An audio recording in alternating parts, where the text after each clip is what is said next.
Hello everyone, this is Vishal and today we are going to discuss about our lecture 12 of Economics, Law of Marginal Utility LEMU, meaning, assumption, explanation, practical importance and limitations. First of all, extension of L two or more than two commodity. तो extension जो होता है इसका L का जो compression होता है to या मोर देन टू कमोडिटीज होता है। अदर नेम, इसका जो अदर नेम है लॉ ऑफ सब्स्टिट्यूशन है, the law of maximum satisfaction है, द लॉ ऑफ इंडिफरेंस है, the law proportionate rule and Gossen is second law है। तो इसको लॉ ऑफ सब्स्टिट्यूशन के नाम से जानते हैं, लॉ ऑफ मैक्सिमम सेटिस्फेक्शन के नाम से जानते हैं, लॉ ऑफ इंडिफरेंस से जानते हैं, लॉ ऑफ प्रोपोर्शनेट रूल के नाम से जानते हैं, सेकंड लॉ ऑफ गोसन के नाम से जानते हैं। ICAR में 2018 में डायरेक्टली क्वेश्चन पूछा गया था LEMU का second name law of substitution, तो वहाँ पे ऑप्शन था law of substitution. Then economic problem, buying several goods and services given limited income. तो आप एज ए सेवरल गुड्स को अगर बाई कर रहे हैं या सर्विसेज, वो लिमिटेड इनकम देती है। Maximum satisfaction by substituting goods have greater utility to the goods with less utility. तो जो अगर कोई भी कम्युनिटी है उसकी अगर सब्स्टिट्यूट हम लोग यूज कर रहे हैं तो उससे ग्रेटर यूटिलिटी हमको मिलती है। Then Marshall, if a person has a thing which can be put to several uses, he will distribute to among these uses in such a way that has the same marginal utility in all. तो मतलब कोई person है, अगर उसके पास community या thing है और वो सेवरल यूजेज कर रहा है उसका, तो उसको अगर वो डिस्ट्रीब्यूट कर दें डिफरेंट एज ए यूजेज में तो उसको मैक्सिमम मार्जिनल यूटिलिटी मिलेगी। लिप्से के according the house hold maximum the utility will so allocate the expenditure between community that the utility of the last Penney spent of each item is equal. तो house hold को अगर हम house hold के जो management को अगर हमको maximise करना है, यूटिलिटी को मैक्सिमाइज़ करना है, तो हमको अपने जो भी एक्सपेंडिचर हैं डिफरेंट उसको एलोकेट करके अगर हम लोग रखेंगे डिफरेंट टाइप के, अगर हम सबके जो भी कम्युनिटी उनके अलग अलग बजट बना के रखेंगे तो हमको एज ए पर कम्युनिटी की कम्युनिटी निकालने में ईजी होगा। देन अजम्पशन, फर्स्ट जो अजम्पशन है द कंज्यूमर बिहेव्स रेशनली, क्योंकि कंज्यूमर का ये मेन प्रॉब्लम है कि वो सेम ही कम्युनिटी को बार बार प्रेफर करता है। Then independent utility different community, तो इंडिपेंडेंट यूटिलिटी होती है मेजर जो कम्युनिटी है उनकी एक दूसरे पे, ये रीजन हो गया।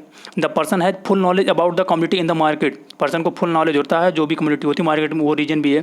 Then utility is measurable cardinally in term of utils, तो यूटिलिटी जो मेजरेबल है कार्डिनल अप्रोच में एज ए यूनिट के रूप में।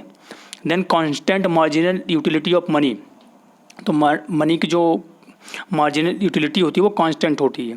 देन लिमिटेड मनी इनकम, तो एज ए किसी भी इंडिविजुअल पर्सन की लिमिटेड मनी इनकम होती है। Then in order to attention equilibrium position, तो ऑर्डर वो इक्विलिब्रियम पोजीशन होती है जहाँ पे पोजीशन ऑफ मैक्सिमम सेटिस्फेक्शन होता है, ये भी रीजन है। The marginal utility of the goods, the prices of the good, तो मार्जिनल यूटिलिटी जो होती है गुड्स की वो डिपेंड करती है मैक्सिमम सेटिस्फेक्शन का। देन होता है प्राइस जो होती है गुड्स की, वो डिपेंड करता है। Consumer in equilibrium position when marginal utility of money expenditure on each good is the same, तो कंज्यूमर इक्विलिब्रियम में होगा, मतलब एज ए इक्वल होगा जब मार्जिनल यूटिलिटी मनी की एज ए डिफरेंट गुड के लिए सेम होगी। The marginal utility of money expenditure on a good is equal to the marginal utility of good MUX divided by the price of the good PX, तो MUE marginal utility is equal to MUX by PX. If MUX PX is greater than MUY PY, consumer will be substitute good EX, तो marginal as एक जो expenditure है good का वो हमेशा equal होता है जो मार्जिनल यूटिलिटी होती है गुड की उसके और जो प्राइस होता है गुड का उसके, अगर दोनों का ग्रेटर हो रहा है तो कंज्यूमर जो है वो सब्स्टिट्यूट गुड को रख रहा है। Then for how far does consumer go and purchase is determined by the size of money income, तो किस हिसाब से कोई भी कंज्यूमर है वो किस गुड को प्रीफर कर रहा है ये डिपेंड करेगा उसकी मनी इनकम पे, पर्सनल उसकी इनकम पर। Then example, first of all unit of money, then marginal utility of pencil, then marginal utility of razors. First of all first unit से हम लोगों को 10 मार्जिनल यूटिलिटी पेंसिल से मिलती है, 12 रेजर से मिलती है। सेकंड यूनिट में 8 मार्जिनल यूटिलिटी पेंसिल से, 10 मार्जिनल यूटिलिटी रेजर से। थर्ड यूनिट में 6 मार्जिनल यूटिलिटी पेंसिल से, 8 मार्जिनल यूटिलिटी रेजर से। फोर्थ जो यूनिट है मार्जिनल यूटिलिटी जो पेंसिल से मिलती है वो 4 मिलती है, रेजर से 6 मिलती है। फिफ्थ यूनिट से 2 मार्जिनल यूटिलिटी पेंसिल से, 3 मार्जिनल यूटिलिटी रेजर से। टोटल जो मतलब RS है रिटेल प्राइस है वो 5 है और टोटल यूटिलिटी पेंसिल से जो हमको मिली वो 30 मिली। टोटल यूटिलिटी रेजर से जो हमको मिली 39 मिली, बट सेकंड यूनिट पे हमको मार्जिन यूटिलिटी जो पेंसिल से मिल रही है वो 8 मिल रही है, जबकि थर्ड यूनिट से हमको जाके मार्जिन यूटिलिटी जो हमको रेजर पे मिली, बट फर्स्ट यूनिटी पे 10 हमको मिली मार्जिन यूटिलिटी पेंसिल से, रेजर से 12 मिली। Spend this money in 3 ways. First of all RS में भी स्पेंड ऑन पेंसिल ओनली, तो RS5 जो हम सिर्फ पेंसिल पे स्पेंड करेंगे। सेकंड जो है द RS5 में भी utilize for the purchase of razor only, या तो हम सिर्फ रेजर परचेज करने के लिए यूज करेंगे। थर्ड जो है सम रुपीज़ में भी spend on the purchase of pencil and some on the purchase of razor, तो कुछ हम जो हमारे मनी है उसको हम कुछ पेंसिल परचेज करने के यूज करेंगे, कुछ रेजर यूज करने के लिए करेंगे।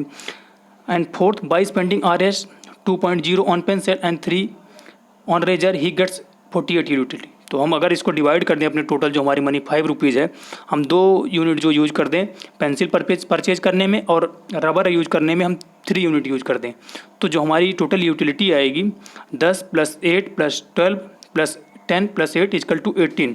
ऑलरेडी हम लोगों ने इधर फर्स्ट यूनिट हमारा 10 यहाँ से मिला था, फर्स्ट इसका 12 मिलेगा, 2 इधर मतलब 10 और 8 इसका हो जाएगा, और 12 10 8 इसका हो जाएगा, तो टोटल मिला के हमारा 48 हो जाएगा यूटिलिटी। देन ला पिक्की मार्जिन यूटिलिटी, हम लोग इसको ग्राफ से देख सकते हैं, ग्राफिकल रिप्रेजेंटेशन है, यूनिट ऑफ मनी है, पेंसिल है, रेजर है। Then in practical importance of law LEMU, first of all consumption, then production, marginal value product from different enterprises, then exchange, then distribution of commodity, share of factor of production, then prices, shortfall in supply, जब price increase होता है, consumer preference and less scarce price decrease, then public finance, allocation of revenue minus secure maximum welfare, then limitation of law equi margin utility, first of all effect of fashion and custom, second ignorance of carelessness, third individual units, invisible units, fourth freedom of choose, limitation of law की margin utility. This law is based on the unrealistic assumptions such as absolute measurement of utility and constant marginal utility of money। तो ये जो law है वो unrealistic है first of all, और इसके assumption जो है वो एब्सोल्यूट जो मेजरमेंट यूटिलिटी के वो मेजर नहीं कर पाता। सो गाइज आज का जो सेशन है ये एंड हुआ, जिसमें हम लोगों ने LEMU law equi margin utility को कवर किया। First of all law equi margin को जो बोला जाता है, यहाँ से जो क्वेश्चन बनता है वो पूछा हमेशा यही बनता है कि law of equi margin utility का अदर नेम क्या है, तो law of substitution, law of maximum satisfaction, Gossen का सेकंड लॉ इसको बोलते हैं। ये क्वेश्चन यहाँ से बनता है। और जो इसका मेजर रोल होता है LEMU का, इसमें जो भी हमारे पास रिसोर्स होता है या हमारे पास फंड होता है उसको हम एलोकेट करते हैं डिफरेंट एंटरप्राइजेज में फॉर द मतलब जो भी हम बिजनेस यूनिट इंटरप्राइज एस्टेब्लिशमेंट कर रहे हैं उसमें हमको मिनिमम से मिनिमम फेलियर होने का चांसेस हो या मैक्सिमम आउटपुट मिले, तो इसलिए हम लोग अपने जो मतलब रिसोर्स होते हैं उसको एलोकेट कर देते हैं डिफरेंट एंटरप्राइजेज में। जस्ट लाइक हम लोगों ने अभी रेजर पे और पेंसिल में इन्वेस्टमेंट किया, तो 2 जगह इन्वेस्टमेंट करने से हमको जो यूटिलिटी थी वो मैक्सिमम मिली। अगर हम सिंगल जगह इन्वेस्टमेंट करते 5 यूनिट को, तो हमको जो टोटल यूटिलिटी मिलती वो 32 मिलती, लेकिन हमको 48 मिली। तो इसलिए जो भी हमारे पास रिसोर्स होता है हम उसको डिफरेंट इंटरप्राइजेज में डिवाइड कर देते हैं फॉर द रिड्यूस और reduction of risk and uncertainty. So guys जो भी आपके सजेशन है या डाउट है प्लीज़ उसे कमेंट सेक्शन बॉक्स में राइट डाउन करिए। Thank you for listening.